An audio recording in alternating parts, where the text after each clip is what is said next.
Welcome. Thanks for joining us today. We know your time is valuable and we appreciate you all being here. I'm Sarah Sears, founder and principal at S Design, a brand strategy and creative innovation firm. For the past 30 years, I've helped leaders navigate moments of transition through brand, culture, identity, and communication strategy. We work with organizations in the midst of big change, whether that's mergers and acquisitions, where you're figuring out how to align cultures or brand architecture, or growth moments that call for modernization or repositioning, or even succession planning, where founders want to prepare their company for sale and build brand equity that increases value and attracts buyers. I care about people, and I believe that real lasting change starts with alignment around purpose, vision, and values. When that happens, organizations don't just function better, they become places where people feel connected, inspired, and proud of what they are doing. So today we're going to explore how to lead through uncertainty with clarity, confidence, and care. And before we dive in, I want to introduce someone I deeply respect and am thrilled to have with us today, Kathleen Bates. Kathleen brings a wealth of insight and heart to conversations about change, and I've invited her to join us because her perspective is both grounding and energizing. She's someone who really understands the human side of leadership, especially when things are shifting. Kathleen, we've known each other for how long? 30 years? Over 30 years, yeah. I'd love for you to introduce yourself and share a little bit about your work. All right. Well, a little background about me. I started in the technology industry and had my own business for about 25 years, and then shifted into more of a corporate role and spent the last 15 years in the corporate world, and just recently started doing more consulting rather than being in that corporate world. And it's great to be back. I always loved it. I have specialized a little bit lately in, I'd say, preparing teams for change, both operational and cultural. I also like to what I call fix things. And I have some Lean Six Sigma background. And so I do a little bit of process design and process improvement for teams that are struggling with some maybe speed or quality issues. You usually think of Lean Six Sigma as manufacturing, but it can very, very well translate to just general business processes. And it's great to be here with you, Sarah, Catherine, and Amber, and the rest of you. Welcome. I'm very excited to discuss things around change. And this is going to be a working session. While we are going to present some things, we're gonna have you guys participate in the chat.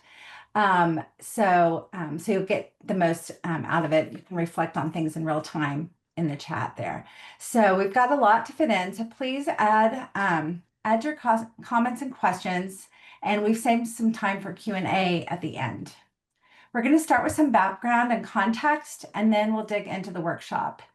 And after our workshop today, we're going to send out an email with some tools and a recording to those who signed up. And then we're also going to take a picture at the end. So if anyone wants to have their camera on, we just thought that would be fun to see who's here today. And we might publish that on LinkedIn, which would be fun too. So this workshop focuses on centering the process around people and moving projects forward with clarity and understanding.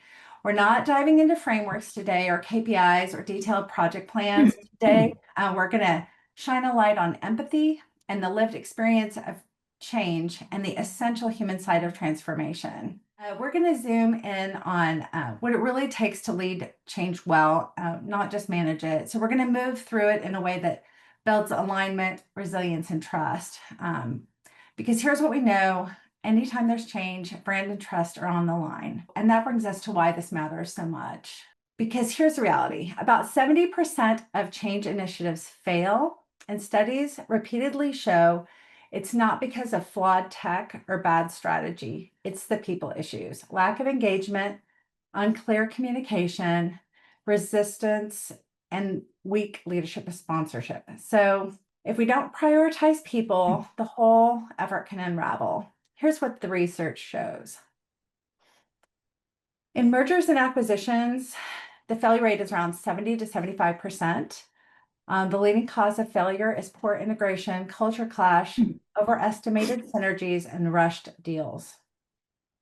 In business transformation, that's 70 to 88%. The lack of focus on talent, tech-only focus, and ineffective communication are some of the reasons why. On the last one, digital transformation, the failure rate's 70 to 84%. So tech-led approaches and misaligned strategies and poor design and structure are some of the reasons why.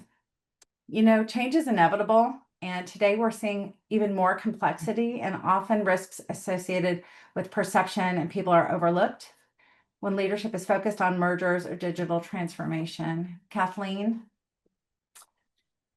Yes, change, everyone resists change. I'm just going to say that. And so introducing change into an environment, whether it's through an M&A or digital transformation, puts a lot of pressure on people. And I've even seen cases where, actually, I know of 2 cases where the change put someone in the hospital. These were technology changes, and the stress was just too much for them. So I think addressing the change within the culture and really looking at how it impacts the people is a really good place to start in your planning. So I want to know what change you guys are navigating. So you can keep it super high level, but go ahead and put that in the chat, and let's just kind of see what people are thinking about right now. So while failure rates remain high, the most cited reasons for unsuccessful change initiatives are not technical. They're rooted in integration, people, culture, and strategic planning. Addressing these human and operational factors is vital for improving success rates in both M&A and wider transformation programs. Let's see.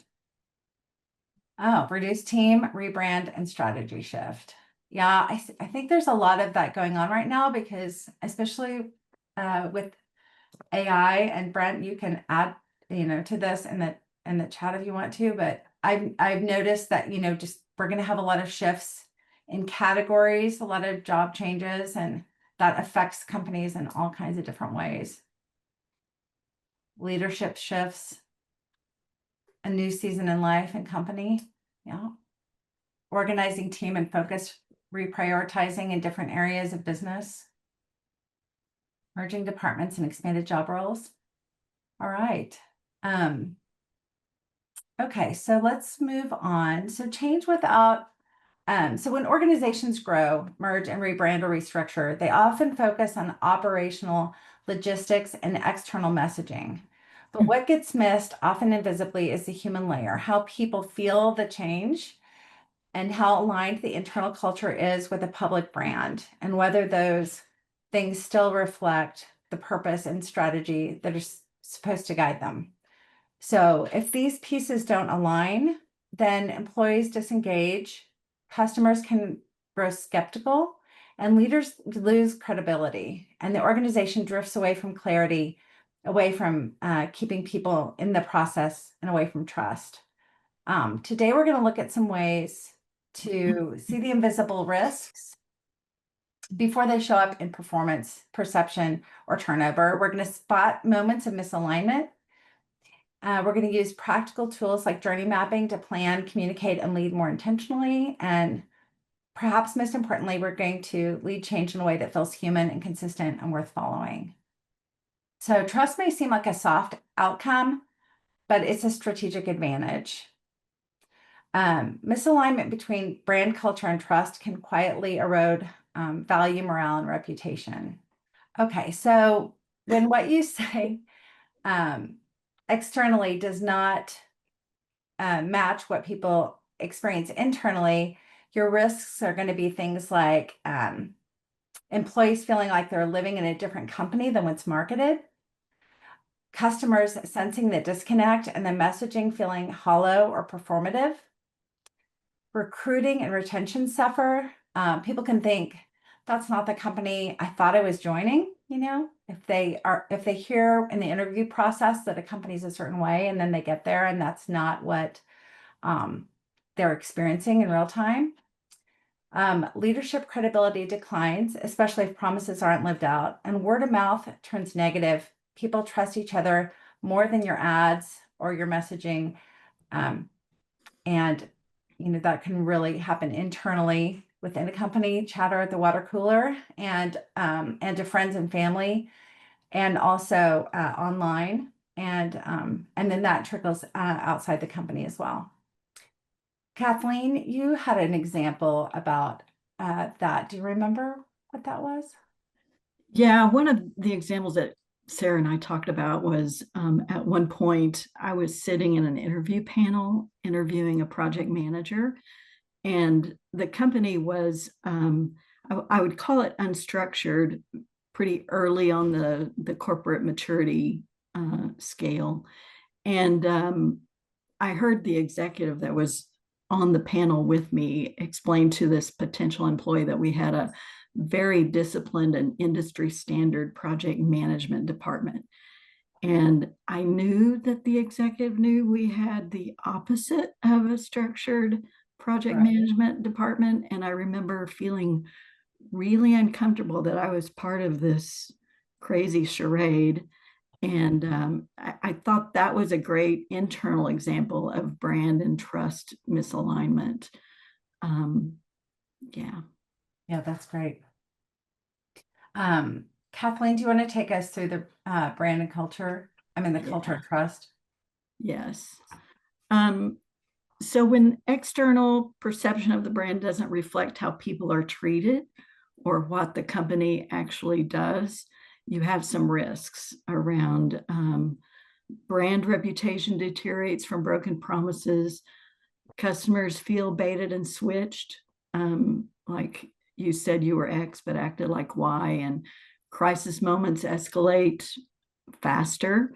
You have earned media or social proof becomes negative or disappears. And I think many of you have seen some of that happen in the media at various times. Advocacy shrinks. People won't refer, defend, or rally around the brand. I'm going to add that they also won't go to work for the company when this brand and trust are misaligned. And when things aren't aligned, I have another example to share where culture and trust are not aligned. I was very shocked. At one point, I was working for a company who consistently communicated that they loved their vendors and they took great care of their vendors and had great relationships. They invested in vendor parties a couple of times a year. They talked about how much they cared for each other. And at the time, I had a contract project manager who was working for me from one of our vendors. And he'd been with us for about 6 months and established himself really well with the team, and he was highly respected. And I started hearing that he was dropping the ball sometimes. And so it really wasn't like him. And so I headed for Houston to find out what was going on. Found out that his wife was suffering from breast cancer, and he'd been through quite a bit of drama. She was having to get treatments from a different city, and he was juggling a whole lot at home. And I sat for a while. We kind of huddled together, and he agreed that he would just let me know when he thought things were going to fall through the cracks, and I would try to manage it, either hand off to some other people or modify the schedule to manage it. And when I got back to the office in Oklahoma City and explained to the person who was our program sponsor, he responded in a way I didn't really expect. He said, "Well, we're not caregivers here. Our stockholders would not be pleased that we've got a contractor who's working at 50 to 75%. And you're limiting your career by doing stuff like this." And I just knew that this, first off, that was a sign that I was not in the right place and that I needed to be looking for something different. But I think this was a very big example of I was living in a different company than what was marketed, both internally and externally. That's a great example. That's a great example. So let's go ahead and talk about, you've got misalignment around brand and culture, misalignment around culture and trust, and misalignment around brand and trust. It creates internal friction, external confusion, strategic drag. Everyone's probably felt that when you're trying to do change, when things just cannot move forward. Reputation risk, talent loss. I think about this a lot when I think about how we can work with organizations. When anytime people don't have information, they just fill it in, right? So you see a lot of people looking online for new jobs just because they know some big change is coming, especially if they think they're going to get acquired. So, and that's something I hear from a lot of people. So, and then that's leads to talent loss. And then of course, you've got all those relationships with your customers. So that can lead to customer churn and overall loss of credibility and momentum for the company. Okay, so let's talk a little bit about brand. Brand is what people believe about you. It's the perception they hold.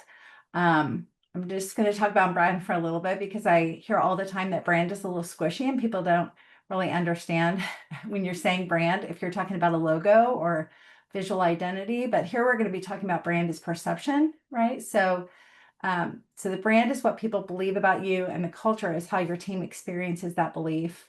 And trust is when those align. I'm going to show you guys a little graphic that shows how this stuff works together. So the brand is the perception that the customer or employee or other stakeholder has about a company, product, or service. So sometimes I like to think about it like if I say, what's your favorite shoe company? There's probably a brand that just pops into your mind. Or, I'm a Mac person, so I'm part of the people that love Apple. But brands like Apple, Patagonia, Disney, Starbucks, they all have exponentially increased their value by creating meaningful and memorable experiences for their stakeholders that are built in alignment with purpose. Purpose is the foundation, the shared belief system that drives value and informs vision, anchoring everything the organization says and does. And then on top of your purpose, you've got strategy. And strategy connects how the organization plans to act on its purpose, translating beliefs into goals, structures, and decisions. And so on top of that, you've got the alignment triangle of brand, trust, and culture. And so brand in that aspect is no longer seen as solely external. It reflects the perceptions of both internal stakeholders, which can be employees, managers, shareholders, and external stakeholders, which would be customers, vendors, partners, and the broader community. And then culture is how those behaviors and values are lived inside the organization and expressed outside of it by advocates, fans, and loyal customers who embody the brand. So when those come together, trust sits at the top. It's earned when brand perception and culture experience align consistently with strategy and purpose. And so anytime that these don't line up, that's when you get that disconnect, that feeling like this is not what I thought it was supposed to be. Okay, so Kathleen, do you want to take us through like when things go well in M&A system rollouts, Sure. when they break down? Yeah, and I've been involved in a couple of pretty large M&A projects, and I can say, keep in mind the failure rate is pretty high, and with M&A projects, I'm going to say the M&A projects I've been a part of had a mixture of some success and some failure, and probably in one case, the success was just barely bigger than the failure. And in the other case, it was probably quite successful. But I'll say that everyone feels like part of the transition in when an M&A or a technology rollout or another transition goes very well. There's an all-inclusive culture that we're all a team and we're all moving forward with this together. That doesn't happen accidentally. That has to be planned for and created. The culture dictates the responsibility of the successful planning and the execution belongs to everybody. It's shared by all team members. And there's transparent and clear communications, even when the news is bad, or maybe I should say, especially when the news is bad. There's clear and transparent communication. They break down when leadership is not aligned on purpose and culture.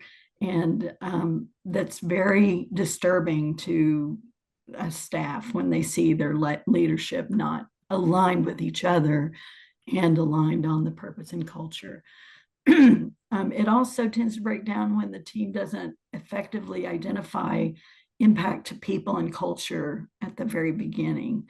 And when team members don't have a Northern Star on which they can base decisions, which I've seen the graphic that Sarah shared is really important to defining that Northern Star so that all decisions don't have to be pushed all the way up to the top leadership.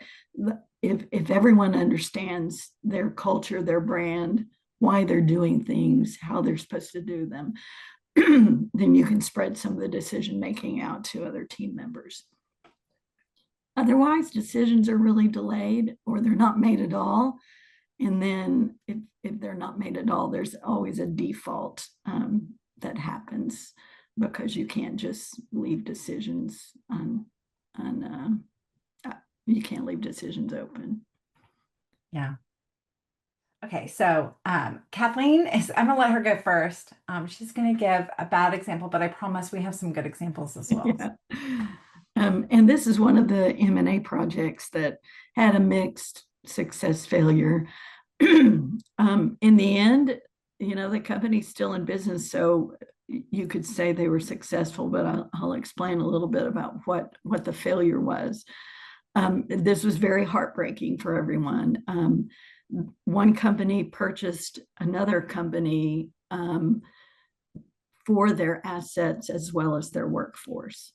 There was an older company that was well established, kind of known as slow moving, and their workforce was aging, and they were looking for new assets, but also felt like they needed some younger, energetic workforce. And so they found this company. It was very energetic. Their brand was, they were hardworking, high performing, cream of the crop employees, and their profits reflected that. So the acquisition moved forward. I'll say, rather than transforming, thinking through all of the brand and culture differences between the two companies, they just tried to merge this young, energetic company into their legacy brand and culture. The average age difference was, one of the average ages was 30 of the young company, and the other one was 55. And that created a really significant cultural conflict. And I'm sure you can imagine the young people felt like the older company was moving so slow and they got really bored. And the older company was frustrated with the younger ones because they were using technology they didn't understand. And there was just a lot of friction. And unfortunately, it caused a talent loss for the legacy company. They lost a big portion of that young, energetic team that they were hoping to keep in the transition. So now, Kathleen, when you and I talked about this, like kind of talked about, that's one of those things that just with some planning, like if you had seen the culture difference in those companies from the beginning, you might have done your brand architecture differently, and instead of trying to bring that younger company in, you might have structured it so that it was different, and that would have alleviated some of that. But even if you did bring them in, even if you had done more planning around, we know that we have these different cultures coming together. How can we Yeah. together figure out how to merge these? Yeah. That's I something. think, what's interesting is they knew about the difference, that they were intentionally choosing the company because of the difference, but they Right. failed to fully plan for that difference. And I even think, like you said, just some clear communication and some acknowledgement of that, and understanding that and trying to deal with it head on would have really, really helped. So, and now you have a happy example for us. Yeah, One of yeah, the this one's better. okay. This was more a technology rollout. This is a company that after several acquisitions, they found themselves with, I'm going to call it 4 sub-departments that should be one single department. But they had to be separate because they all had the same software, but they had different configurations of it. And of course, every one of the 4 people who led those teams believed that their configuration was the best. And they came into our exercise, our project, thinking we're going to transition to my version of the configuration. And so it had kind of built-in conflict. And we had the task of coming up with a single configuration and a single set of business processes. And we did quite a bit of planning in the beginning. We did a lot of exercises that were related to the different configurations. And over time, these 4 people became, I'm just going to call them pals, and very supportive of each other. And through all of these exercises, they started feeling really comfortable. And instead of pushing for their version of the configuration, they would say, well, we have this weakness in our configuration. And another one would say, well, we feel like that's our strength. And everyone was okay with being vulnerable in front of the people that they came in kind of competing against. And we just made sure everyone could speak their mind. And I'm going to say they did, and they did very passionately sometimes, but they kept it respectful. Yeah. And in the end, we did come away with a single configuration and a single set of processes that really took the best from each team. And we also had great personal relationships when it was over, which is very challenging to do, but they became very supportive of each other and joked about their competitiveness. And it was a very good outcome. A lot of planning went into it. That's great. Now, yeah, I think the planning is really important, and I think the rollout's really important in the messaging. Because Yeah. if that also comes from within the organization, I think the way that you do that really matters. Like if you're really gathering, you're doing the interviews, you're talking to people, so that you make sure that when the messaging comes out, it feels authentic to the organization. It doesn't feel, Yeah, or cheesy.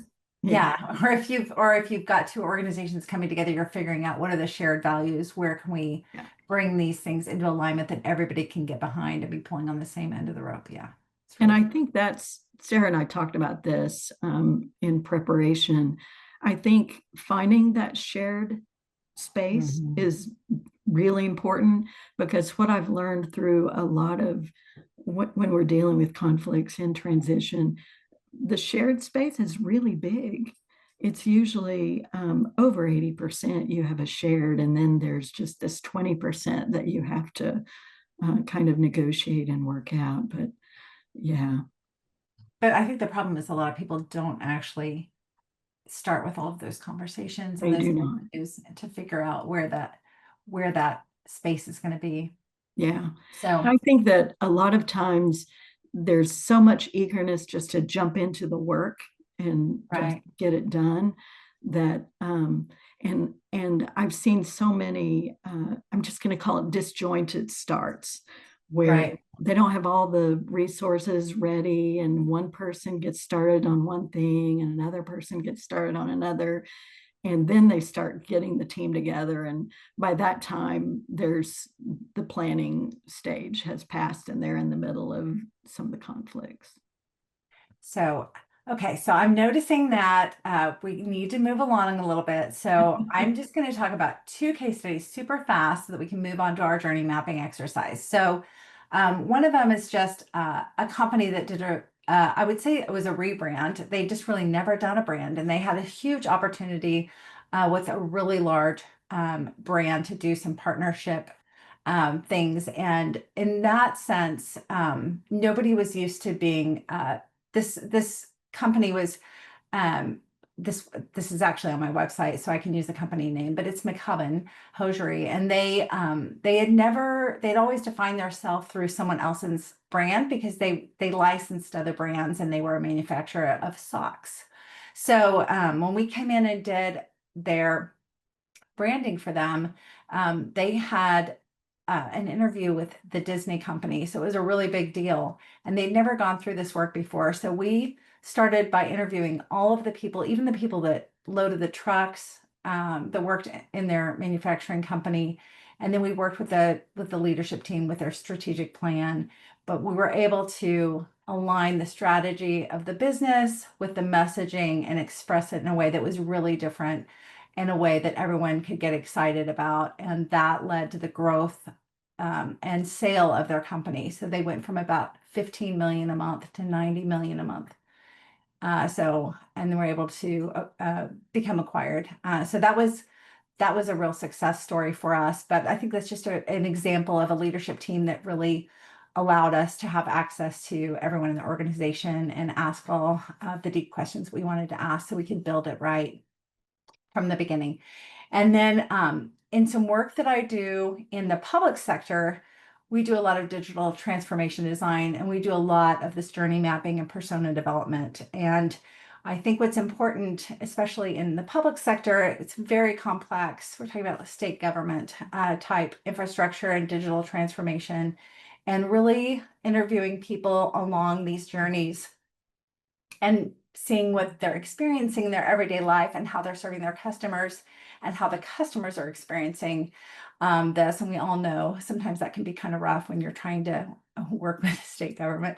So anyway, and so then we can map these things out and find ways to make improvements. So, okay, we're going to go into journey mapping. We've augmented this a little bit because we know that for persona development, usually you're going to have to do a lot of, you're not going to make assumptions. Okay. You could build a persona right now and say, oh, I think I know my customer. But when you do those interviews, you're going to find out, oh, I really don't know them as well as I think I do. Or if it's an employee, or so we make sure that we're taking the time to have one-on-one interviews and to validate what our assumptions are and build out personas that we can use to walk through these. So in this, today you're going to use assumptions because we're not going to do that. So we're going to drop a PDF in the chat. And so I'm just going to kind of walk you through these slides.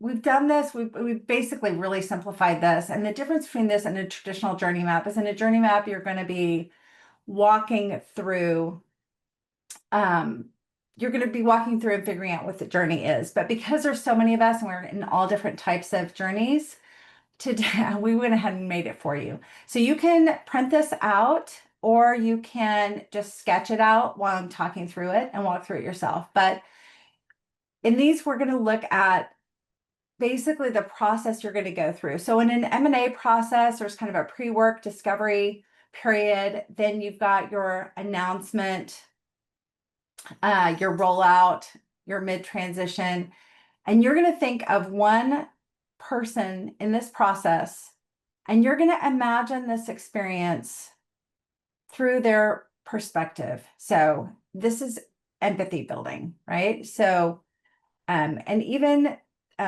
what you'll find is you would get a lot more depth if you actually talk to this person. Kathleen and I were talking about things that people don't necessarily think of, like The age differences she talked about in her case example and how that would change your perception. Like if you were getting ready to retire, you might have a different perspective about moving through this process than somebody who maybe was in the beginning of their career and was a little bit more excited about the change that was coming, and especially depending on what the change is. So you're basically going to think about for each swim lane, and we've got a sample that's an M&A sample in there. We've also got a sample that's a rebrand, just depending on what kind of change you're going through. And so you're going to think about, you're going to pick one person in the swim lane for now. And again, you can fill more of these out later if you want to go through that process and kind of think about through all these different perspectives. But you're going to be thinking about what are they thinking, right?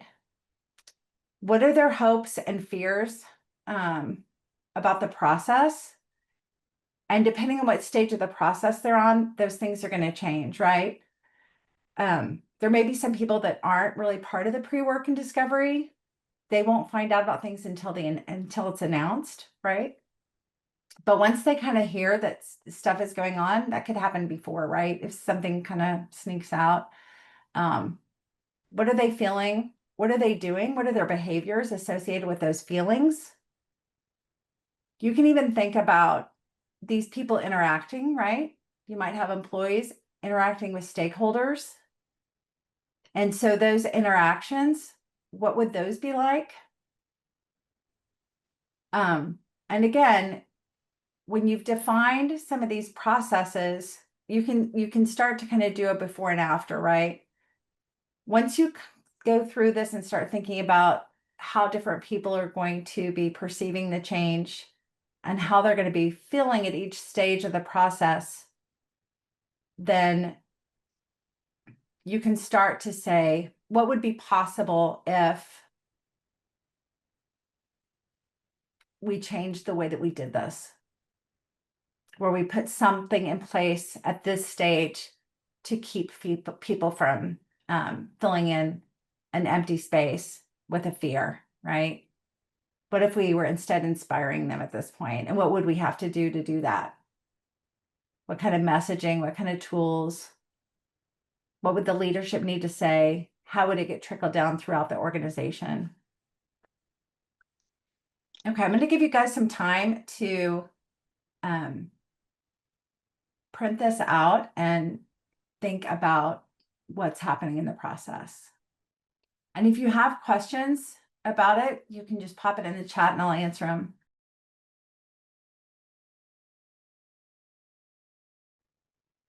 I see someone in here is thinking about starting a business.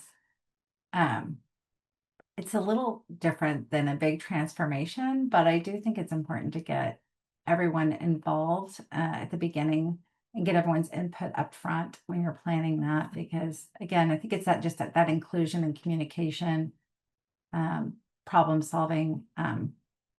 When people go away and do most of the work and don't include people in the process, it's a lot harder. So we have a couple of different versions of these that might be useful for you guys. I'm going to go ahead and put those in the chat because I think the one that you have now is M&A, but we made an updated version that's got some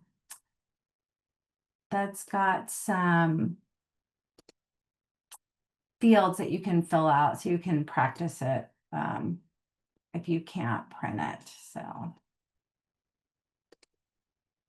and I've got a blank one here too, in case you're doing digital transformation or just some other obscure change that you want to try to map out. Oh, Wendy's saying that this is relevant because they're helping a company rebrand. So Wendy, I just put a rebrand version of this in there. And I need to know more about their leadership and culture and purposes. She's saying, yes, if you go through the brand strategy framework, you're going to start with purpose and get really clear on that and work from that out.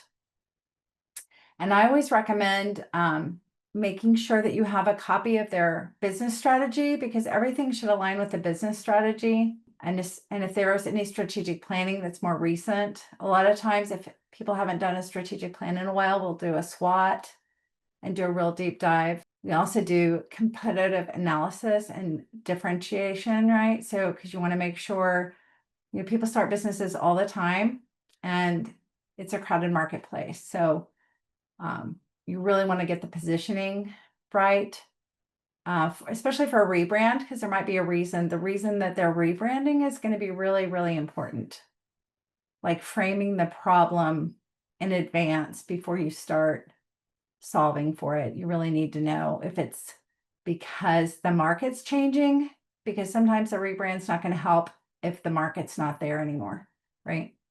If it's shifted because of what's going on in the world, or if people's behaviors are changing. We're going to see a lot of that right now. People are just going to start doing things totally different because of all the new technology, and it's going to be pretty just disruptive. But I think if you're doing all that due diligence and really talking to people, it takes a lot of patience and planning to schedule all of those interviews and have all those conversations, but it's really worthwhile. And if you have a very small business, it doesn't take a lot.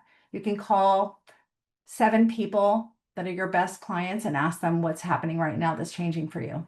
Like, it can be very simple if your business is very small. And if your business is larger, it's just going to be a lot more complicated. There's going to be more people that you need to talk to, but you're going to have such an easier time when you know what's coming and you know how people are thinking about things, right? Kathleen, do you have anything to add to that? No, I don't think so.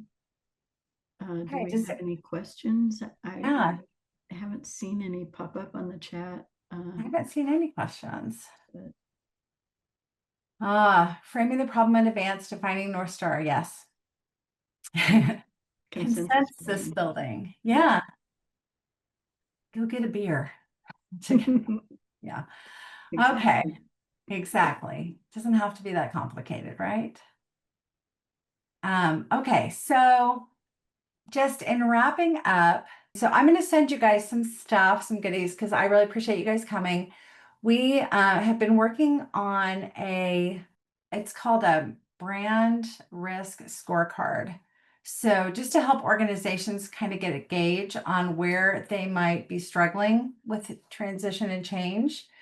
And so we'll have that up in a couple of days, and I'm going to send you guys a link to that.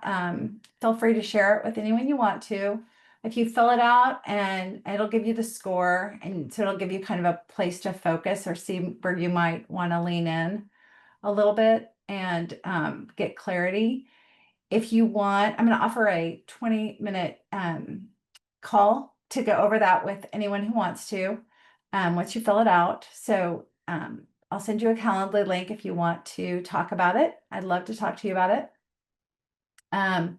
We're going to also send you our persona best practices, because I feel like your research is only as good as your persona. I mean, your personas are only as good as your research. So I'm going to send you some best practices for building a persona, and those would be, you're going to call and find out all that information, but I'll give you some things to ask and think about and look for, or to base your questions on.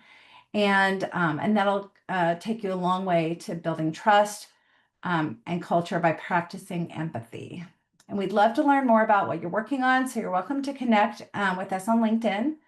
And we've got our email addresses in there, or you can email us directly. If you need help with big project management and navigating change, Kathleen would love to talk with you. If you have culture and brand questions or concerns, I'd love to dive in and discuss how to help you. Reach out to either of us. And in the meantime, we will be sharing the risk scorecard with you on email. So look for that. And thank you. We appreciate it so much. And we look forward to offering some other workshops. So if please give us feedback and feel free to email us with topics that you'd like us to expand on. So we're going to do more of this. And then we're going to take our photo. So if you want to be in the photo, you can turn your camera on now. I'll even give everybody a chance to smile and wave. So you look great. All right. On the count of 3, 1, 2, 3. All right. Thanks so much, everyone. I appreciate it. And I'll see you guys soon. Bye.